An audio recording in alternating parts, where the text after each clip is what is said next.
بسم الله الرحمن الرحیم. پښتون وطن ته د افغانانو وطن ته سکندر راغلی دی، چنګیز راغلی دی، سیک راغلی دی او مغول راغلی دی او ډیر ظلمونه یې کړي دي په دې وطن کې. د سرونو نه د پښتنو افغانانو د سرونو نه منارې جوړې کړي دي. خو یو کار دی چې دغه خلکو دومره بېعزتي چې څه ته ویلی شي چې د کور د چادر د دیوال یا د چا کور ته تګ دا شی نه دی کړی. پنجابی د پښتون افغان هغه دښمن دی چې د پښتون افغان وطن ته راغلو، نو دا اولنی هغه دښمن دی چې د په دې سی باندې سر پو نه کړه، د زموږ د دې وطن بېعزتي وکړه، زموږ د مشرانو بېعزتي وکړه او زموږ د هغه شاه زلمو لکه د ګیلمن وزیر، د مولانا خانزیب او دا ملک چې دا مخامخ درته ښکاري علي وزیر، دا صمد خان، دا ملک نصیر، دا ډیر لوی غټ غټ ټبرونه دي، ډیر د عزت خاوندان خلک دي او پښتنو شبلې د دې په سر دي. خو پنجابي د دې بېعزتي مو وکړه، زموږ د کورونو بېعزتي مو وکړه. د ګیلمن قاتل دا د پنجاب فوج دی، ځکه چې کله غفوری د پنجاب د فوج نتاکو ترجمانو هغه وخت پی ټي ایم ته دړکه ورکړه چې پی ټي ایم کې کم مبارزین چې دي، کم پښتانه چې دي، افغانان دي، ستاسو وخت ختم دی. دا بالکل صفا سوتره خبره ده چې هغه د ګیلمن قاتل دی. پرون ورځ چې کله د پښتونخوا د منرلز د هغې د معدنیاتو د پښتنو د وسایلو د افغانانو د وسایلو د هغې د غرونو د هغې د نیچرل ریسورسز خبره کېده، نو د پاکستان ترجمان د فوج احمد شریف چودھری، لکه چودھری معنا پنجابی، او فیصله بیا د پښتون افغان وطن کوي او ډیره صفای دا خبره وکړه، ډیره کلیر دا خبره وکړه چې دا وطن ستاسو دا نیچرل ریسورسز ستاسو ډیر په بخښنه باندې وایي چې د مور ډولۍ سره نه دی راغلی پښتنو. دا تریټ شو، دړکه شوه. پرون ورځ مولانا خانزیب شهید شو، قاتل معلوم دی. احمد چودھری چې دی، احمد شریف چودھری د پاکستان د فوج نتاک هغه دړکه ورکړه پښتنو ته، مولانا خانزیب هغه ووژلو. نو زمونږ دښمن معلوم دی، خو نن ورځ زورور دی، ځکه چې لاړ شي په واشنګټن کې کینی زمونږ د سر فیصلې کوي. نو مونږ د غټو طاقتونو سره په کار دا دی وختي چا خبره وکړه چې دا دغه چې دی پروګرامونه اساس دا عملی کار پکار دی، نور کار پکار دی. خو زه درته دا ویم چې هغه ورځ چا خبره کړې وه چې پاکستان ته د ټول نه لوی مصیبت او هغه چې په کوم تکلیف دی په دې دی چې په هالینډ کې ولې پی ټي ایم پروګرام کوي، په جرمني کې ولې پی ټي ایم پروګرام کوي، په بروسل کې ولې پی ټي ایم پروګرام کوي، په مانچسټر او په لندن کې ولې پی ټي ایم پروګرام کوي. په دې هیوادونو کې واحد هغې د منظور پښتون نه په دې خبره باندې چې د مخکې تحریکونه چې شوي دي هغلته کیو د هغې بهر عمل دخل نو، واحد پی ټي ایم دی چې د هغې بهر دنیا کې اواز کیږي او دې نه ډېر سخت یریږي. نو پی ټي ایم داسې پروګرامونه چې هغه خپل اتلان یادوي، هغه ارمان لوڼی یادوي، هغه خانزیب یادوي شهید، هغه مولانا شاکر یادوي، ګیلمن یادوي، نو یقینا دا ډېر د دغه د جرأت خبره ده. په کار دی لکه ډاکټر علي خیل خان چې وویل چې مونږه دا تحریک چې دی د پی ټي ایم چې دی دا مضبوط کوو. نورې خبرې به کوو چې څوک څو دا ټول زموږ اتلان دي، ځکه ګیلمن په هغه صف کې ولاړ دی، ډاکټر خانزیب مولانا په هغه صف کې ولاړ دی، شاکر مولانا په هغه صف کې ولاړ دی چې په هغې کې میرویس خان بابا ولاړو، په هغې کې احمد شاه بابا ولاړو، په هغې کې دریا خان او ایمل خان ولاړو او خوشحال خان، باچا خان، محمد خان، دا اتلان پکې ولاړو.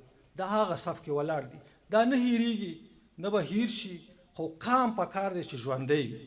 د کام دپاره یو پلیټ فارم دی، دا د پی ټي ایم په شکل کې دی. منظور به نن شته دی سبا به نه وي، خدای مکه. خو دا تحریک چې روان وي دا زموږ ستاسو دا د یونټي او د اتفاق اتحاد چې دا روان وي دا زموږ د دښمن دپاره دا ډېر لوی ضرب دی، هغه باندې دا ډېر لوی ګزار دی. نو دښمن هم چې دی پنجابی یقینا چې ډېر مکار دی، ډېر ظالم دی، ډېر جابر دی، طاقت هم لري، هر شی لري، مړکیم او بیا د ویکټم کارډ استعمالوي.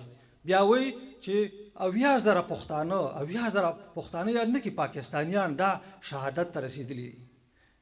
نو دا خو پښتانه دي، دا خو افغانان دي، دا خو پاکستانیان نه دي. پاکستان خو پنجاب دی، دغه چودري پاکستان دی، دا غفور پاکستان دی، دا باجوا پاکستان دی. موږ خو پاکستانیان نه یو. پاکستان ما ته ویل به حیثیت پښتون افغان دی دا چې زه 80 کیلو یم 10 کیلو کم شم چې ما ته یو سړی وي چې ته پاکستانی 10 کیلو کم شم. ما نه به چې تپوس کوي وایي څوک یو، زه ورته یم افغانان یو. بیا د پاکستان جنډه کله کله وښیي. خو خدای چې وایي مکتب کې راته میسټر وایي یا یوف وایي استاذه وایي چې ستاسو دا بیرغ دی. نو ابا زموږ دا دی او که دا دی؟ وایم زموږ دا بیرغ دی بچی. وی خو موږ ته وایي چې دا دی. ما ویل دغه بیرغ نه دی. نو دې داسې یو دغه پکار دی، د مومنټ پکار دی. او دا د پی ټي ایم کې دغه زه وینم چې پی ټي ایم کې دغه طاقت شته او شکر دی ځکه چې دا زه یم چې واحد تحریک ما ته ښکاري چې په دې کې لر بر یو ځای شوی دی او دې نه پاکستان یریږي، یریدلی دی، ډارېدلی دی. هغه دا خوب ویني چې دا خلک یو ځای کېږي، دا یو تاریخ لري، دا خوشحال خان لري، دا ایمل خان دریا خان او میرویس خان لري. دا کام خو زموږ یونټي پکار ده. موږ نه به غلطیان هم کېږي، کمې زیاتې به هم رانه کېږي، خو چې یو ځای شو په اتفاق شو پروګرامونه جوړو دا ګزار دی. زه هر ځل دا خبره کوم چې وایي منګور نه چا تپوس وکړو چې ته دا مرغۍ راشي ته وتښتې وډار شي. وی هغه وایي چې زه خو مرغۍ نه یارېږم، د دې اواز نه یارېږم، زه د خلکو نه یارېږم. هغوی ټوپک کوتکي ورسره ما له سر بیا وایي زه د خلکو نه ډارېږم. نو زموږ دا اوازونه چې دي دا بلکل منګورې وډار کو ویرولو. هغه نن په حاجي صمد باندې ګزار کوي، هغه نن په نصیر کوکي خیل ګزار کوي، په علي وزیر کوي. دا لیونی شوی دی، دا پاکستان لیونی شوی، پنجاب فوج لیونی شوی دی. یو طرف نه بلوچ پرې ایښې ده، بل طرف نه د پښتنو خو یو تاریخ لري.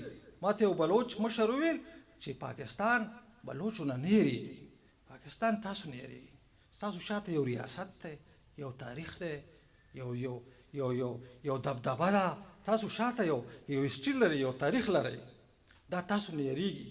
خو زموږ اتحاد اتفاق ځکه چې زموږ مولا تر کومه پورې د پنجابي په لاس کې د پنجاب د مفاداتو خبره کوي، هغه مولا د فضل الرحمن په شکل کې نوري هغه بیا په اسلام آباد هغه ته چوکۍ ورکوي، هغه بیا ډېر محترمي.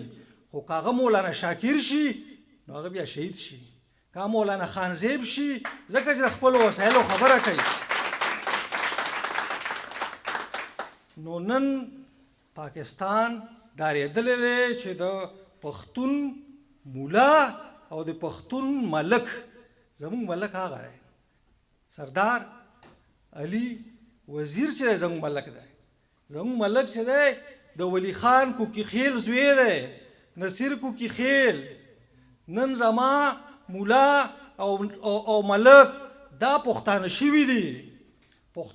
پاکستان دا خوب لیدلی دی، دا که نن وي که سبا وي، دا مال د زرغون شاه دی. دا وطن چې دی دا لوی افغانستان. هغه ورځ هم دی کاکړ صاحب ساده صاحب لیکلي وو چې لوی افغانستان. نو واقعي چې دی لوی افغانستان. یو خو ایجوکیشن لکه څنګه ډاکټر علي خیل صاحب وویل چې ایجوکیشن پکار دی، سیاسي پوهه پکار ده. چې پېښور ته پاکستان څوک ونه وایي، ډایرکټ ولا په خوله باندې لاس ایږدئ، خفه کېږئ ما.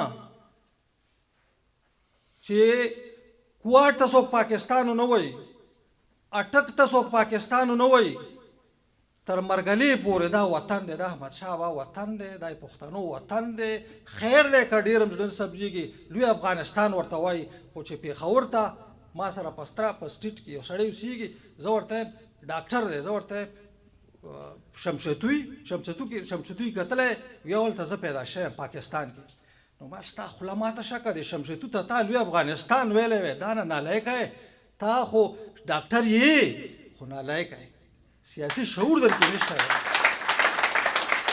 نو شمشتو کې خو زما کور دی، شمشتو کې خو پاکستان نشته، هلته ټولو پردي دي، افغانان دي، پښتانه دي هلته پاکستان. بیا وایي چې ډبګري ګارډن کې مې کار کولو پاکستان کې. وایش په ما باندې چې څومره بد ولګي. زه ورته یم چې تا زه 2-3 کیلو کم کړم، ډاکټر صاحب ستاسو مخه دی آیی. نو دا سیاسي شعور پکار دی، سیاسي پوهه پکار ده، او زړه به ورته نه تنګو. دا به ورو کېږي.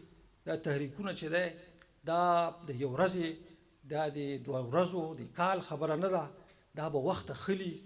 دا به مونږه د مومنټ به نن ګیلمن نشته، خو تاریخ خو د خوشحال خان په لیست کې واچولو. نن مولانا خانزیب نشته، خو تاریخ خو د میرویس خان بابا په لیست کې واچولو، یا خوشحال خان د ایمل خان دریا خان په لیست کې واچولو.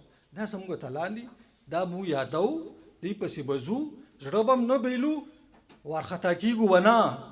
دا همت غواړي. دا یو ورځې کار نه دی، د 2 ورځو کار نه دی، د کال کار نه دی. دا به روان یو او انشاءالله هغه ورځ لرې نه ده چې مونږ به خپل وطن وګټو. دا بیرغ به دا په اټک باندې لګېدلی، دا به په مرګلم لګېدلی، دا به په کوټ هم لګېدلی، په بنو کې به هم لګېدلی. لر بر به یو وي، او یا به مونږ یا نه، خو دا به ژوندی وي او دا کار به کېږي. نو د ګیلمن روح دې ښاد وي، د مولانا صاحب روح دې ښاد وي. دا زموږ اتلان دي، دا مونږ یادو. ارمان لوڼی هم ټول به یادو. باقي چې زمونږ کم مشران دا په جیلونو کې دي، زیاتی ورسره کېږي، ظلم ورسره کېږي، دا مونږ نه هیر نه دي، نه دا ظلمونه مونږ نه هیر دي، نه د پاکستان د پنجاب دښمني مونږ نه هیره ده. نه مونږ داسې یو چې کړي خپل دښمن نه پیژنو، دښمنه تا پیژنو خو مونږ تا ته ګورو. مونږه خپل ځان برابرو، مونږ خپل کور برابرو. زمونږ کور کې ورانی دی چې لږ زمونږ دا کور دا لږ را دغه شي، بیا مونږ تا سره ګورو.